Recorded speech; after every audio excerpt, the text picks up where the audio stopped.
Hi ಆಸೆಯಿಂದ ಏನೆಲ್ಲ ಆಗುತ್ತೆ ಅಂತ ನೋಡೋಣ ಬನ್ನಿ. ಮೊದಲಿಗೆ ಮನೋಜ್ ಮನೆಯಲ್ಲೆಲ್ಲ ಅನೌನ್ಸ್ ಮಾಡ್ತಾರೆ ಅವರೊಂದು ಮನೆ ತಗೊಳ್ತಾ ಇದ್ದಾರೆ ಅಂತ ಹೇಳಿ. ಆಗ ಎಲ್ಲರಿಗಿಂತ ತುಂಬಾ ಖುಷಿ ಆಗುತ್ತೆ ಶಾಂತಿಗೆ.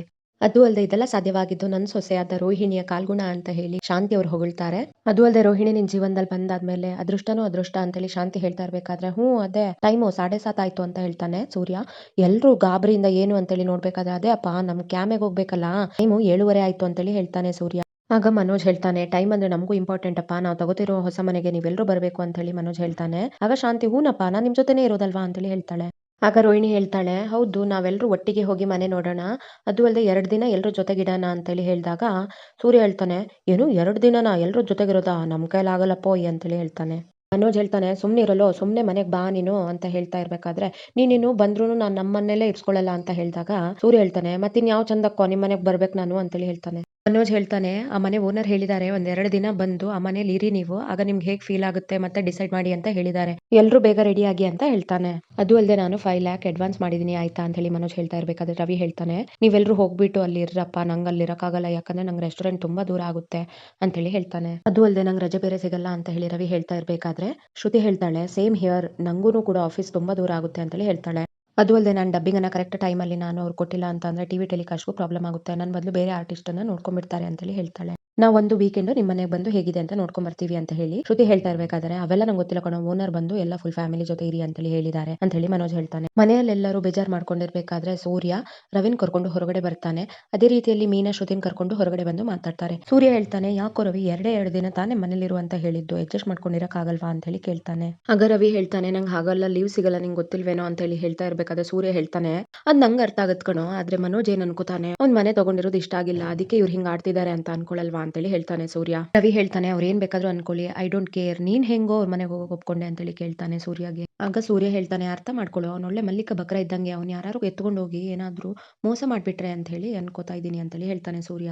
ಅದು ಅಲ್ಲದೆ ಇದು ಲಕ್ಷದ ಕತೆ ಅಲ್ಲ ಕಣೋ, ಕೋಟಿ ಕೋಟಿ ಕತೆ ಇದು. ಅವ್ನಿಗೊಂದು ವೇಳೆ ತೀರ್ಸಕ್ಕಾಗಿಲ್ಲ ಅಂದ್ರೆ ಮನೆ ಮೇಲೆ ಕಣ್ಣಾಕ್ ಬಿಡ್ತಾನೆ, ಆಗ ನಮ್ಮ ಅಪ್ಪ ಅಮ್ಮ ಎಲ್ಲಿ ಬೀದಿಲ್ ಮಲ್ಕೋಬೇಕಾ ಯೋಚನೆ ಮಾಡು ಅಂತೇಳಿ ಹೇಳ್ತಾನೆ ಸೂರ್ಯ. ಓ ಹೀಗೆ ಯೋಚನೆ ಮಾಡ್ತಾ ಇದೀಯಾ ಅಂತೇಳಿ ರವಿ ಹೇಳ್ತಾ ಇರ್ಬೇಕಾದ್ರೆ ಸೂರ್ಯ ಹೇಳ್ತಾನೆ ಹ್ಞೂ ಮತ್ತೆ ಆ ತಗಡೆ ಏನಾದ್ರೂ ಈ ಮನೆ ಎಗರ್ದ ಅಂತ ಅನ್ಕೋ, ಆದ್ರೆ ಸಫರ್ ಮಾಡ್ಬೇಕಾಗಿರೋದು ನಾವೇ ಅಂತೇಳಿ ಹೇಳ್ತಾನೆ.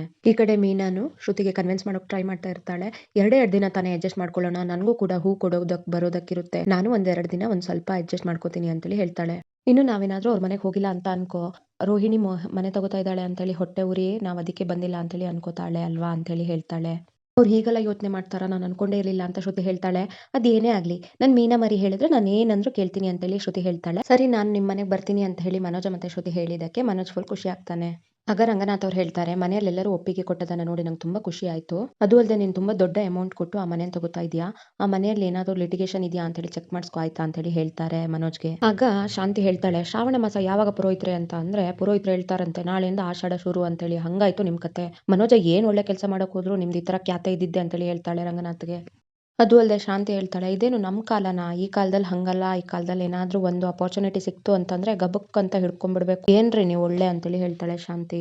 ನೀನೇನು ತಲೆ ಕೆಡ್ಸ್ಕೊಂಬೇಡ ಮನೋಜ, ನೀನ್ ಯಾವತ್ತಿದ್ರು ರಾಜನ್ ತರ ಬದುಕ್ತೀಯಾ ಅಂತ ಹೇಳಿ ಶಾಂತಿ ಹೇಳ್ತಾ ಇರ್ಬೇಕಾದ್ರೆ ರಂಗನಾಥ್ ಅವ್ರು ಹೇಳಿದ್ದು ನಾನ್ ಕೂಡ ಮನೋಜನ್ಗೆ ಯಾವತ್ತು ಒಳ್ಳೇದನ್ನೇ ಬಯಸೋನು, ಅವನಿಗೆ ಒಳ್ಳೇದಾಗ್ಲಿ ಅನ್ನೋ ಲೆಕ್ಕದಲ್ಲೇ ನಾನು ಹೇಳಿದ್ದು ಅಂತೇಳಿ ಹೇಳ್ತಾರೆ ರಂಗನಾಥ್. ಈ ಕಾಲದಲ್ಲಿ ಒಂದೇ ಒಂದ್ ಹೆಜ್ಜೆ ಇಡ್ಬೇಕಾದ್ರೂ ನಾವು 10 ಸತಿ ಯೋಚನೆ ಮಾಡಿ ಇಡ್ಬೇಕು ಅಂತ ಹೇಳಿ ರಂಗನಾಥ್ ಅವ್ರು ಹೇಳ್ತಾ ಇರ್ಬೇಕಾದ್ರೆ ಸೂರ್ಯ ಹೇಳ್ತಾನೆ ಅವನತ್ರ 5 ಡಿಗ್ರಿ ಇದ್ರೆ ಆದ್ರೆ ಅವನತ್ರ ಮೆದುಳಿಲ್ಲ ಅಂತೇಳಿ ಹೇಳ್ತಾನೆ ಸೂರ್ಯ. ಅದೆಲ್ಲ ಬಿಟ್ಟು ನೀನು ಆ ಗುಂಗ್ರಮ್ಮಂಗೆ 10 ತಲೆ ಇದೆ ಅಂತ ಹೇಳ್ಬೇಕಿದ್ರೆ ನಾನ್ ನಂಬ್ತೀನಿ ಅವಳ ಹತ್ರ 10 ಅಲ್ಲ 1000 ತಲೆ ಇದೆ ಅಂತ ಹೇಳಿ ಸೂರ್ಯ ಹೇಳ್ತಾನೆ ರೋಹಿಣಿಗೆ.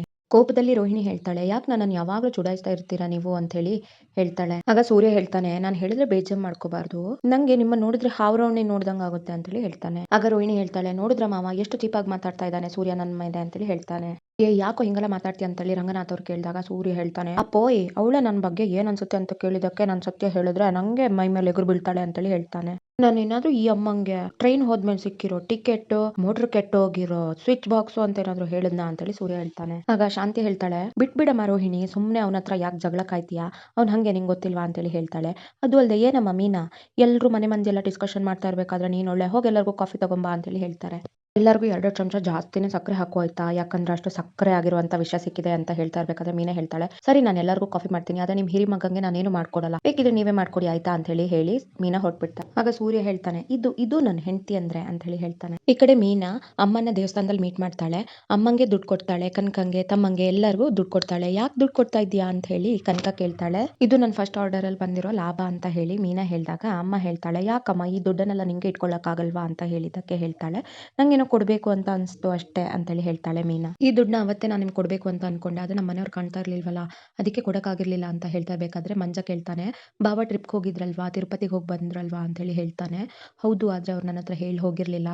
ಯಾಕಂದ್ರೆ ಅವ್ರಿಗೆ ನನ್ನ ಮೇಲೆ ಕೋಪ ಇತ್ತಲ್ಲ. ಬಿಡು ಅದ್ನೀಗ" ಅಂತೇಳಿ ಹೇಳ್ತಾನೆ. "ಏನು ನಿನ್ ಮೇಲೆ ಕೋಪ ಮಾಡ್ಕೊಂಡಿದ್ನಾ? ಅಂಥದ್ದೇನಾಯ್ತು?" ಅಂತ ಹೇಳಿ ಮೀನಾಗೆ ಅಮ್ಮ ಕೇಳಿದಾಗ ಮೀನಾ ಹೇಳ್ತಾಳೆ, "ಅಯ್ಯೋ ನಾನು ನಿಮ್ಗಿಂತ ಜಾಸ್ತಿ ಸಂಪಾದನೆ ಮಾಡ್ತೀನಿ ಗೊತ್ತಾ ಅಂತ ಹೇಳಿದ್ದೆ ತಪ್ಪಾಗೋಯ್ತು" ಅಂತೇಳಿ ಹೇಳ್ತಾಳೆ ಮೀನಾ. "ಇದ್ರಲ್ಲಿ ನೀನೇನು ಹೇಳಿದ್ದು ತಪ್ಪಿಲ್ಲ" ಅಂತೇಳಿ ಕನಕ ಹೇಳ್ತಾ ಇರ್ಬೇಕಾದ್ರೆ ನಾನು ಹಾಗೆ ಅನ್ಕೊಂಡಿದ್ರೆ, ಆದ್ರೆ ಅವ್ರು ಅನ್ಕೊಂಡಿದ್ದಾರೆ ನಾನು ನಿನ್ಗಿಂತ ಜಾಸ್ತಿ ಸಂಪಾದನೆ ಮಾಡಿ ತೋರಿಸ್ಬೇಕು ಅನ್ನೋದಕ್ಕೋಸ್ಕರ ತಿರುಪತಿ ಟ್ರಿಪ್ ಒಪ್ಕೊಂಡು ಹೋಗಿ ಬಂದಿದ್ದಾರೆ ಅಂತ ಹೇಳಿ ಹೇಳ್ತಾಳೆ ಮೀನಾ. ಆಗ ಮೀನಾ ಅಮ್ಮ ಹೇಳ್ತಾಳೆ, "ಇದೇ ತರ ಎಕ್ಸ್ಪೀರಿಯನ್ಸ್ ನಂಗೂ ಒಂದ್ಸತಿ ಆಗಿತ್ತು ಗೊತ್ತಾ? ನಿಮ್ಮಪ್ಪಂಗೆ ಮಳೆಗಾಲದ ಕಾಲದಲ್ಲಿ ಕಬ್ಬಿನ ಹಾಲು ಯಾರು ಕುಡಿಯೋಕ್ ಬಂದಿರ್ಲಿಲ್ಲ. ಆಗ ನಾನು ಈ ಮಳೆಗಾಲದಲ್ಲಿ ಯಾರು ಬರ್ತಾರೆ ಇದನ್ನ ಕುಡಿಯೋಕೆ, ನಂಗೆ ಸ್ವಲ್ಪ ಹೂ ಕಟ್ಟೋಕೆ ಹೆಲ್ಪ್ ಮಾಡಬಾರ್ದಾ ಅಂತ ಅಂದಿದ್ದಕ್ಕೆ ನಿಮ್ಮ ಅಪ್ಪಂಗೆ ಫುಲ್ ಕೋಪ ಬಂದು ನನ್ನ ಕೆಲಸಕ್ಕಿಂತ ನಿನ್ನ ಕೆಲಸ ಹೆಚ್ಚ ಅಂತ ಹೇಳಿ ಹಂಗೆ ಹಿಂಗೆ ಅಂತೆಲ್ಲ ಬೈದಿದ್ರು ಅಂತ ಹೇಳಿ ನೆನ್ಪು ಮಾಡ್ಕೊಳ್ತಾರೆ.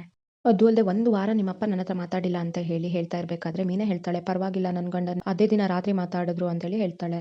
ಅದು ಅಲ್ಲದೆ ದೇವಸ್ಥಾನಕ್ಕೆ ಮನೋಜ್ ಮತ್ತೆ ರೋಹಿಣಿ ಬರೋದನ್ನ ಕನಕ ನೋಡಿ ಏನ್ ವಿಶೇಷ, ಇವ್ರು ದೇವಸ್ಥಾನಕ್ಕೆ ಬರ್ತಾ ಇದ್ದಾರೆ ಅಂತ ಹೇಳಿದಾಗ ರೋಹಿಣಿ ಹೇಳ್ತಾಳೆ, "ನಾವಿವತ್ತು ಮನೆಗೆ ಅಡ್ವಾನ್ಸ್ ಕೊಡ್ತಾ ಇದೀವಿ. ಅದಕ್ಕೆ ದೇವಸ್ಥಾನಕ್ಕೆ ಬಂದು ದೇವ್ರ ಪೂಜೆ ಮಾಡ್ಕೊಂಡು ಹೋಗೋಣ" ಅಂತ ಹೇಳಿ ಹೇಳ್ತಾಳೆ.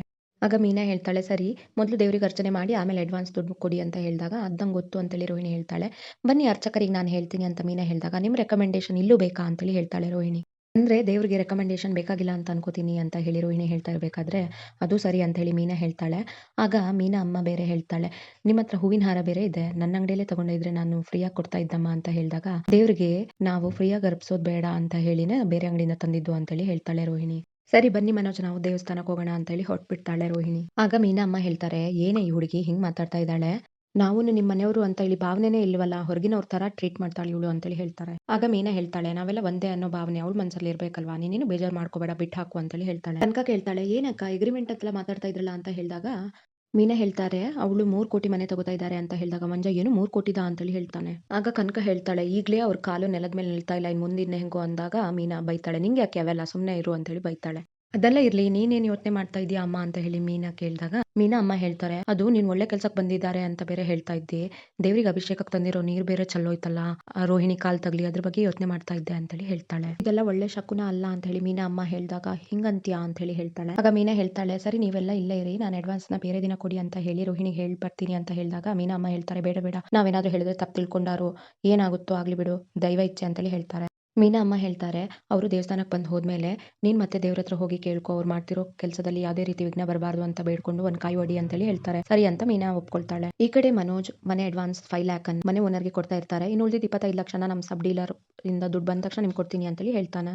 "ನಮ್ಮ ಮನೆನ ಒಂದೊಳ್ಳೆ ಓದಿರೋ ವ್ಯಕ್ತಿಗೆ ಮಾರ್ತಾ ಇದ್ದೀನಿ ಅನ್ನೋದೇ ನಮ್ ಖುಷಿ" ಅಂತ ಹೇಳಿ ಓನರ್ ಹೇಳ್ತಾರೆ. "ಅದು ಅಲ್ಲದೆ ಜೀವನದಲ್ಲಿ ಒಳ್ಳೆ ಹಠ ಛಲ ಇರೋ ವ್ಯಕ್ತಿ ನೀವು. ಅದು ಅಲ್ಲದೆ ನಿಮ್ ಜೀವನದಲ್ಲಿ ನೀವು ದೊಡ್ಡ ಸಾಧನೆ ಮಾಡಿದಾಗ ನೀವು ನನ್ನ ಹತ್ರ ಮನೆ ತಗೊಂಡಿದ್ದೀರಿ ಅಂತ ಹೇಳಿ ಯಾರ ಹತ್ರ ಹೇಳ್ಕೊಳಕ್ ಮರಿಬೇಡಿ ಆಯ್ತಾ" ಅಂತೇಳಿ ಓನರ್ ಹೇಳ್ತಾರೆ. ಮನೋಜ್ ಹೇಳ್ತಾನೆ, "ಖಂಡಿತವಾಗ್ಲೂ ನಿಮ್ಮನ್ನ ಮರೆಯೋಕ್ಕಾಗುತ್ತಾ" ಅಂತೇಳಿ ಹೆಮ್ಮೆಯಿಂದ ಹೇಳ್ತಾನೆ. ಅಡ್ವಾನ್ಸ್ ತಗೊಳ್ಳಿ ಅಂತ ಹೇಳಿ ಮನೋಜ್ ಹೇಳ್ತಾ ಇರ್ಬೇಕಾದ್ರೆ ಓನರ್ ಹೇಳ್ತಾರೆ, "ಅದಕ್ಕಿಂತ ಮುಂಚೆ ನಾವು ಅಗ್ರಿಮೆಂಟ್‌ಗೆ ಒಂದು ನೀವು ಸೈನ್ ಮಾಡಬೇಕು, ನೀವೇ ಮನೆ ತಗೋತಾ ಇದೀವಿ ಅಂತ ಹೇಳಿ ಹೇಳ್ತಾರೆ. ಇನ್ನೇನು ಸೈನ್ ಹಾಕಬೇಕು ಅಂತ ಇರ್ಬೇಕಾದ್ರೆ ಮೀನಾ ಬಂದು ರೋಹಿಣಿ ಕರೆದು ಒಂದ್ ಸ್ವಲ್ಪ ಈ ಕಡೆ ಬನ್ನಿ ಅಂತೇಳಿ ಕರೀತಾಳೆ. "ಇದೇನ್ ಮೀನಾ ಅವರೇ, ನಾವು ಒಳ್ಳೆ ಕೆಲಸ ಮಾಡ್ಬೇಕಾದ್ರೆ ನೀವು ಹೀಗೆ ಮಾಡ್ತಿದ್ದೀರಾ" ಅಂತೇಳಿ ಹೇಳ್ತಾಳೆ ರೋಹಿಣಿ. "ಅದು ಏನಂದ್ರೆ ದೇವ್ರ ಅಭಿಷೇಕಕ್ಕೆ ಇಟ್ಟಿರೋ ನೀರು ಅದು ಕೆಳಗಡೆ ಬಿತ್ತಲ್ವಾ, ಅದೇನೋ ಅಪಶಕುನ ಅಂತ ನನ್ನಮ್ಮ ಹೇಳ್ತಾ ಇದ್ರಲ್ಲ, ಅದು ಅಲ್ಲದೆ ಅಡ್ವಾನ್ಸ್ ದುಡ್ಡನ್ನ ನೀವು ನಾಳೆ ಕೊಡ್ಬೋದಲ್ವಾ" ಅಂತೇಳಿ ಹೇಳ್ತಾಳೆ. ಆಗ ರೋಹಿಣಿ ಗಾಬರಿಯಲ್ಲಿ ಮನೋಜ್ ಹೇಳ್ತಾನೆ, "ಅಪಶಕುನ ಅಂತ ಬೇರೆ ಹೇಳ್ತಾ ಇದ್ದಾಳಲ್ಲ, ಏನ್ ಮಾಡೋದು" ಅಂತ ಹೇಳಿದಾಗ ನಂಗೂ ಮೀನನ್ ಮಾತು ಕೇಳಿದ್ರೆ ಹಂಗೆ ಅನ್ಸ್ತಾ ಇದೆ ಅಂತೇಳಿ ಹೇಳ್ತಾನೆ. ಆಗ ರೋಹಿಣಿ ಹೇಳ್ತಾಳೆ, "ಏನೋ ಕಾಲ್ ತಾಗಿ ನೀರ್ ಬಿದ್ರೆ ಅದನ್ನ ಅಪಶಕುನ ಅಂತ ಹೇಳ್ತಾ ಇದ್ರೆ ನೀವು ನಂಬ್ತಾ ಇದ್ದೀರಲ್ಲ ಮನೋಜ್, ಬನ್ನಿ ಸೈನ್ ಮಾಡೋಣ" ಅಂತೇಳಿ ಹೇಳ್ತಾಳೆ. ಆಗ ಮನೆಯವ್ರು ಹೇಳ್ತಾರೆ, "ಒಂದ್ ಒಳ್ಳೆ ಕೆಲಸ ಮಾಡ್ಬೇಕು ಅಂದ್ರೆ 10 ಜನ ಅಡ್ಗೋಲ್ ಹಾಕ್ತಾ ಇರ್ತಾರೆ, ಇವರು ಅಂತವ್ರೆ, ಇವ್ರು ಯಾರು ಅಂತ ಅಂದಿದ್ದಕ್ಕೆ ಅವ್ರು ನಮ್ಮ ಮನೆಯವ್ರೆ ಅಂತ ಹೇಳಿರ್ತಾನೆ ಮನೋಜ್. "ಹಾಗಿದ್ರೆ ಖಂಡಿತವಾಗ್ಲೂ ಹೊಟ್ಟೆ ಕಿಚ್ಚಿಗೆ ಹಿಂಗ್ ಮಾಡ್ತಾ ಇದ್ದಾರೆ" ಅಂತ ಹೇಳಿ ಹೇಳ್ತಾರೆ. ಇಲ್ಲಿಗೆ ಇಂದಿನ ಸಂಚಿಕೆ ಮುಗೀತು. ನಾನು ನಿಮ್ಮನ್ನ ಮುಂದಿನ ಸಂಚಿಕೆಯಲ್ಲಿ ಭೇಟಿ ಆಗ್ತೀನಿ.